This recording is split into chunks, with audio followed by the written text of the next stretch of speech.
নমস্কাৰ, স্বাগতম জনাইছোঁ মোৰ প্ৰথম ইউটিউব চেনেল বজন্তী বৰা 1M চেনেলটোলৈ। আজি মই জলফাই আচাৰ কেনেকৈ বনাওঁ তাকে বোলো দেখাওঁ আপোনালোকক। প্ৰথমতে জলফাইখিনি ধুই ল'লোঁ। এতিয়া গেছত জলফাইখিনি বইল কৰিম। জলফাইখিনি আধা ঘণ্টা নালাগে, 10 মিনিটমান বইল কৰি ল'ম। আৰু এয়া চাওক 10 মিনিটমান বইল কৰাৰ পিছত মোৰ জলফাইখিনি এনেকুৱা হৈ গ'ল। অলপ ফাটি যাব লাগিব, তেতিয়া মানে তেল মছলাখিনি সোমাই যায় জলফাইখিনিত। এতিয়া মই এনেকৈ চালোঁ যে হৈছেনে নাই জলফাইখিনি। এতিয়া আমি উলিয়াই ল'ম। আৰু এয়া চাওক উলিয়াই ল'লোঁ জলফাইখিনি এটা খৰাহিত হ'লে কি হয় মানে যোনখিনি জলফাইৰ পানী, এই পানীখিনি মানে যায়গৈ, সৰকি যায়। আৰু এই জলফাইখিনি এতিয়া মই হালধি নিমখ মিহলি কৰিম। এয়া দেখিছেনে মই কেনেকৈ হালধি নিমখ দিছোঁ। আৰু এনেকৈ হালধি নিমখ দিব আপোনালোকে। সোৱাদ অনুসৰি নিমখ হালধি দিব আপোনালোকৰ এটা জোখ চাই। মহিলাসকলে যিহেতু ৰান্ধনীশালত সোমাই থাকে বাৰু, নিমখ হালধিৰ পৰিমাণটো জানিব এনেও। আৰু এনেদৰে মই নিমখ হালধি মিহলি কৰি ল'লোঁ। আৰু এতিয়া হাতেৰে অলপ মিহলাই দিম। এনেকৈ কৰিলে মোৰ জলফাইখিনিত নিমখ হালধিবোৰ সোমাই যাব।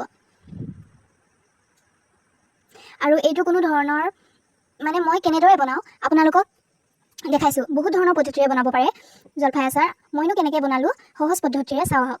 আৰু ঘৰত থকা মছলাৰে আপোনালোকে তৈয়াৰ কৰিব পাৰিব। যিহেতু সকলোৰে অৰ্থনৈতিক সমস্যা থাকে। আৰু ধৰক জলকীয়া, জিৰা এইখিনিতো থাকেই, সকলোৱে মাংস খায়, সকলোৰে ঘৰত থাকিবই বাৰু এইখিনি। আৰু এয়া চাওক মই আপোনালোকৰ লগত কথা পাতোঁতে হালধি নিমখ বেছিয়ে দি পালোঁ। এতিয়া হালধিখিনি মই এটা বাচনত উলিয়াই ল'লোঁ। এতিয়া খৰাহিত মই জলফাইখিনি ৰ'দত 2-3 ঘণ্টাৰ কাৰণে মই মেলি দিম।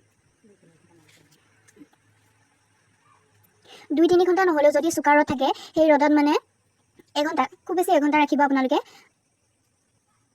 মানে বস্তুটো শুকাব লাগিব, পানীটো যোনটো জলফাইৰ পানী সেইটো শুকাব লাগিব।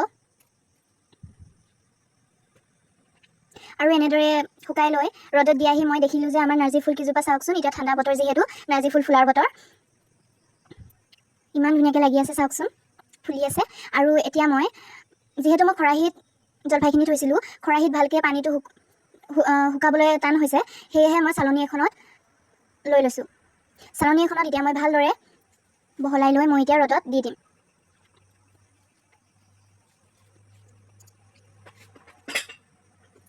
আপোনালোকে ঘৰত বনাই চাবচোন, খুব সহজ পদ্ধতিৰে এইখিনি মই বনাইছোঁ। আপোনালোকেও বনাই চাবচোন এনেকৈ। আৰু ঠাণ্ডা বতৰত কবি ভাজি, বিশেষকৈ মই কবি ভাজিৰ লগত খাই জলফাই আচাৰ খাই বহুত ভাল পাওঁ দেই। আৰু এনেদৰে মেলি দিলোঁ টিঙৰ ওপৰত। আৰু এতিয়া মই তেলখিনি গৰম কৰি ল'ম। যিহেতু তেল লাগিব, মছলা চছলা মিহলাম তেলতেই। এতিয়া তেলখিনি দিছোঁ, তেলটো ধাৰা লৈছোঁ মই। ধাৰা ল'লে অলপ ভাল হয়, সোৱাদ হয় বুলি মই ভাবোঁ। আপোনালোকে বেলেগ তেলো দিব পাৰে। আৰু এতিয়া এনেদৰে তেলখিনি মই গৰম হ'বলৈ দিম। এয়া দেখিছেনে, জোখৰ পৰিমাণৰ দিব। জলফাই যিমান পৰিমাণৰ আনিছে মানে সিমানেই দিব আৰু তেলখিনি জোখত। আৰু এতিয়া মই জলফাইখিনি ৰ'দৰ পৰা আনিলোঁ। এতিয়া চাওকচোন ইমান ধুনীয়াকৈ শুকাই গৈছে। ৰ'দটো যিহেতু ঠাণ্ডা বতৰ ন, শুকাই গৈছে। আৰু এতিয়া মই বাতি এটাত এনেদৰে লৈ ল'ম, যিহেতু মছলাখিনি মিহলাব লাগিব। আৰু এতিয়া মই তেলখিনি গৰম হৈছেনে নাই চাইছোঁ। হয়, গৰম হৈছে তেলখিনি। এনেদৰে দেখিছেনে মানে বগা হ'ব লাগিব, তেলখিনি বগা হৈ যাব লাগিব। আৰু এতিয়া মই জলকীয়া গুড়ি দিছোঁ। জলকীয়া গুড়িটো আপোনালোকৰ ঘৰত আছেই চাগে। আৰু এনেদৰে যদি জলকীয়া গুড়ি দিব নোখোজে, শুকান জলকীয়া আপুনি গুড়ি কৰি দিব পাৰে। আৰু এতিয়া মই দিছোঁ জিৰা, সোৱাদ অনুসৰি দিব। যদি জ্বলা সৰহ খায় সৰহ দিব, আৰু যদি কম খায় কম দিব। যিহেতু আচাৰ যেতিয়া সৰহ খাই ভাল লাগে জ্বলা। আৰু এতিয়া মিহলাই ল'ম মছলাখিনি। আৰু এনেদৰে মিহলাই আছোঁ।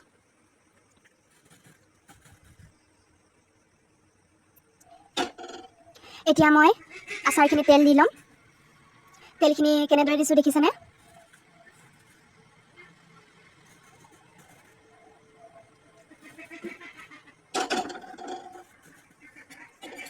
এতিয়া ভালদৰে তেল মছলাখিনি মই মিহলাই ল'ম। আপোনালোকে শেষলৈকে চাব, খুব সুন্দৰ হয় এনেকৈ যদি বনাই খায়, সাধাৰণভাৱে যদি বনাই খায়। আৰু আপোনালোকে বিভিন্ন মছলা দিও বনাব পাৰে। যিহেতু আমাৰ ঘৰত ইমানখিনি মছলা নাছিলে, আপোনালোকে গোটা জিৰা তাল জিৰা এনেদৰে মিলাই পানী দিব পাৰে। আৰু এতিয়া এনেদৰে মোৰ মিহলা হৈ গ'ল আচাৰখিনি। আচাৰেই হৈ গ'ল বাৰু এতিয়া। আৰু এতিয়া মোৰ চিচাৰ বৈয়াম এটা আনি থৈছিলোঁ আৰু ইয়াত আম আচাৰ বনাইছিলোঁ মই। আম আচাৰো এনেদৰে বনাইছিলোঁ। আম আচাৰত বাৰু বহুত ধৰণৰ মছলা দিছিলোঁ, মছলা ব্যৱহাৰ কৰিছিলোঁ। আৰু এতিয়া সেই মছলাখিনি যিহেতু আছে এনেই পেলনিহে যাব, সেয়েহে মই এই জলফাইখিনি দি দিম। আৰু ইয়াত দেখিছেনে মই এটা টেষ্ট কৰি চাইছিলোঁ, নিমখ কম হৈছিল মানে, সেয়েহে মই নিমখ অকণ দি দিলোঁ। এনেদৰে নিমখখিনি মিহলাই লৈছোঁ।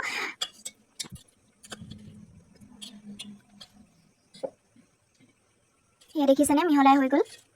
এতিয়া মই অলপ অলপকৈ ভৰাই যাম বৈয়ামটোত। দেখিছেনে ৰংটো ইমান সুন্দৰ হৈছে।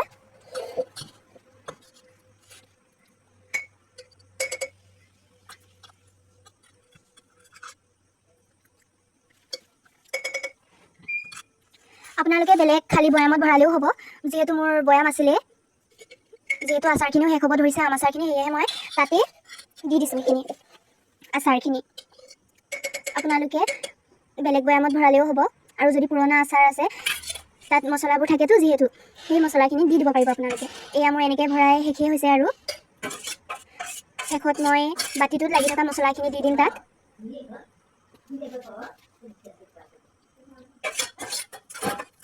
খুবেই সুন্দৰ হয় এনেকৈ বনাই খালে, বিশেষকৈ ঠাণ্ডা দিনত বৰ ভাল লাগে। এনেদৰে মছলাখিনি মই ভৰাই ল'লোঁ।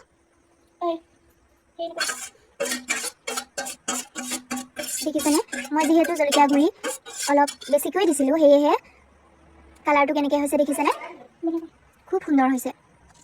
যিহেতু আচাৰত জ্বলা হ'লে ভাল লাগে খাই। আৰু চাওক শেষত বটলটো আচাৰখিনি ইমান সুন্দৰ লাগিছে দেখিছেনে। এনেকৈ